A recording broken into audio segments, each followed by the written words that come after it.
하나님의 뜻대로 살지 않는다는 것은 단순히 점을 치거나 다른 우상에 절을 하거나 그런 어떤 극단적인 상황일 뿐만 아니라, 여러분, 우리에게는 구원이 필요합니다. 구원이 필요하지 않은 사람은 단 한 사람도 없습니다. 구원이란 무엇입니까? 우리를 묶인 것에서 자유케 하는 능력입니다. 그래서 성경은 진리를 알지니 진리가 너희를 자유케 하리라 라고 말씀하셨습니다. 그렇습니다. 우리가 구원을 전한다는 것, 복음을 전한다는 것은 그들을 묶인 것에서 자유케 만들어주는 것입니다. 여러분, 세상은 무엇에 묶여 있습니까? 세상은 쾌락에 묶여 있습니다. 쾌락이 자기를 구원해 줄 거라고 생각합니다. 쾌락을 지속하면 내가 평안해지고 내가 기쁘고 내가 계속해서 이 모든 것들을 누릴 수 있다라고 생각하게 만듭니다. 또 세상은 무엇으로 사람을 묶습니까? 바로 돈으로 사람을 묶습니다.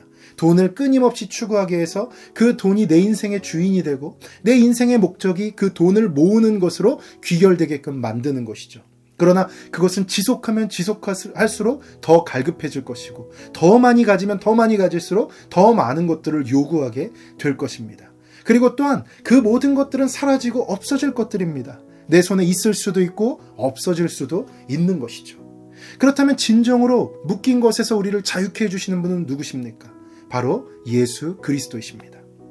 예수님을 내 마음 가운데 믿음으로 받아들일 때 우리는 모든 것으로부터 풀려날 수 있습니다. 돈에 묶여있던 내 인생, 관계에 묶여있던 내 인생, 내 즐거움과 쾌락에 묶여있던 내 인생이 예수 그리스도를 믿음으로 말미암아 자유케 되는 것입니다. 하나님께 묶임 바 되었을 때 우리는 다른 모든 것으로부터 자유해질 수 있습니다. 여러분, 바울은 이러한 예수님을 전하기 위해서 세계 곳곳을 다녔습니다. 그리고 그곳에서 세상에 묶여있는 사람들에게 예수 그리스도의 이름을 전달하고 복음을 전해서 그들을 묶인 것에서 자유케 만드는 사람이 바로 바울이었습니다. 바울은 빌립보에 가서 복음을 전했습니다. 거기서 한 여종을 만납니다. 그 여종은 귀신이 들려서 점을 치는 사람이었습니다. 그 사람은 빌립보에서 굉장히 유명한 사람이었어요. 무엇을 통해서 알 수 있냐면 그 여종을 통해서 수익을 얻는 주인들이 많았다라는 것입니다. 그 정도로 점을 잘 쳤고 많은 사람들이 그를 찾아와서 그는 유명했을 것이고 그를 통해서 발생하는 수익이 상당했을 것입니다. 그 여종의 주인들은 그 수익을 나눠 가지면서 그 여종을 마음대로 부렸던 것이죠. 결국 그 여종은 바울의 눈에 띄게 되었고 바울은 그 여종에게서 그 귀신을 쫓아줍니다. 여러분, 귀신이 들렸을 때 얼마나 힘들고 어려운 삶을 그녀가 살았겠습니까? 그의 외모부터 시작해서 그의 삶의 모든 부분이 그 귀신에게 붙들림 바 되어서 사람들과의 관계도 교제도 불가능했을 것이고 일상적인 삶도 불가능했을 것이에요. 사람들은 그녀를 두려워하거나 더럽게 여겼을 것입니다. 그런데 이제 그 여인에게서 귀신이 떠나간 것이죠. 자유케 된 것입니다. 다른 사람들에게 점을 봐주고 다른 사람들에게 귀신의 이야기를 하는 것에서 그 여인은 자유로워진 것이죠. 그런데 그것을 좋아하고 기뻐하는 것이 아니라 싫어하고 원망하는 사람들이 있었습니다. 누구였습니까? 바로 그 여종의 주인들이었습니다. 왜 그랬을까요? 그 주인들은 그 여종이 점치는 것을 통해서 수익을 얻어서 그것을 나눠서 분배하던 사람들이었습니다. 그런데 이제 더 이상 수익이 끊겨버린 것입니다. 왜요? 그녀에게서 귀신이 나가버렸기 때문에. 그래서 그들은 기뻐하지 않았습니다. 그들은 원망했고 불평했고 오히려 그 상황을 돌리고 싶어 했습니다. 그리고 심지어 그 귀신을 쫓은 바울과 실라를 재판소에 데리고 와서 그들을 감옥에 가둬버립니다. 여러분, 저는 이 부분을 묵상하면서 깨달았습니다. 도대체 누구에게 더 큰 귀신이 들린 것인가? 점치는 귀신 들린 여자보다 더 큰 귀신이 이 주인들에게 들려있는 것은 아닌가?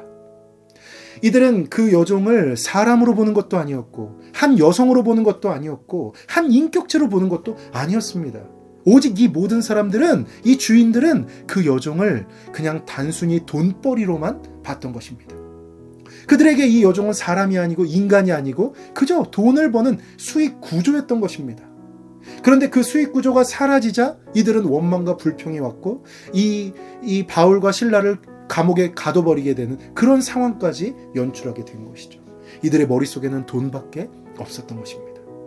여러분, 이들에게도 귀신이 들려있는 것입니다. 이들은 자신도 모르게 귀신의 뜻대로 살아가고 있는 것입니다. 사실 성경 전체를 보게 되면 맘몬이라는 돈 귀신이 이들을 붙잡고 있는 것입니다.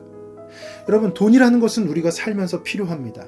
그리고 하나님의 일을 할 때도 돈은 필요하죠. 그러나 돈을 숭배하고 돈을 섬기고 사람보다, 인격체보다 돈을 더 우선시하는 순간, 한 사람을 인격이나 하나님의 형상으로 보는 것이 아니라 내 돈벌이 수단이요, 내 말에 복종해서 내 뜻을 이루는 수단, 도구로만 본다면 그 사람은 만몬이라는 돈신의 지배를 받고 있는 것입니다. 저는 이 부분을 묵상하면서 그 여종에게 담겨져 있었던, 들려 있었던 이 점치는 귀신만큼 이 주인들에게 담겨져 있던 이 돈 귀신, 만몬의 귀신, 이것 또한 굉장히 심각한 일이라는 것을 깨닫게 되었습니다. 또한 우리가 사는 이 시대에는요, 점치는 귀신보다 바로 이 돈을 추구하고 사람을 하나님의 형상으로 대하지 않고 돈벌이 수단, 내 삶의 도구로 생각하는 그러한 상황의 귀신들로 가득하다는 것을 깨닫게 되었습니다. 여러분, 바로 이 시대는 그러한 귀신들, 그러한 만몬들을 조심해야 되는 시대인 것이죠. 여러분, 우리에게는 그런 모습이 없습니까?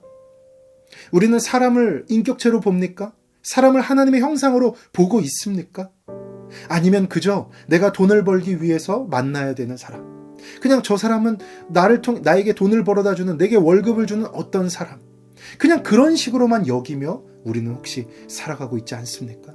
그렇다면 어쩌면 우리는 더 무서운, 점치는 귀신보다도 더 무서운 귀신의 영향력 아래 있는지도 모르겠습니다. 오늘 말씀은 우리에게 도전을 줍니다. 아, 사람을 인격체로 대해야 되겠구나. 하나님의 형상으로 대해야 되겠구나.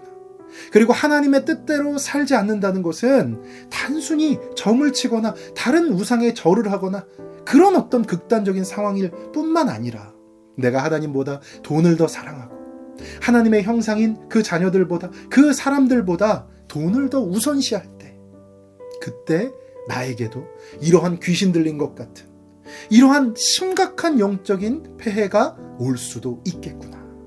이것을 깨달아 알아야 된다는 것이죠.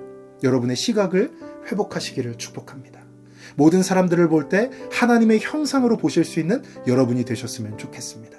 그리고 세상이 아무리 돈이 최고다, 권력이 최고다, 쾌락이 최고다 얘기한다 할지라도 여러분은 말씀을 가지고, 아니야, 그것이 아니라 하나님이 최고고 예수님께서 내 삶을 인도하시고 난 오직 예수님을, 그분의 말씀을 따라갈 거야, 이런 흔들리지 않는 신앙을 꼭 소유하시기를 예수님의 이름으로 축복합니다. 그럼 여러분의 인생에 하나님이 주시는 은혜와 빛이 가득할 겁니다. 그 은혜를 누리며 사시는 여러분 되시기를 예수님의 이름으로 축복합니다.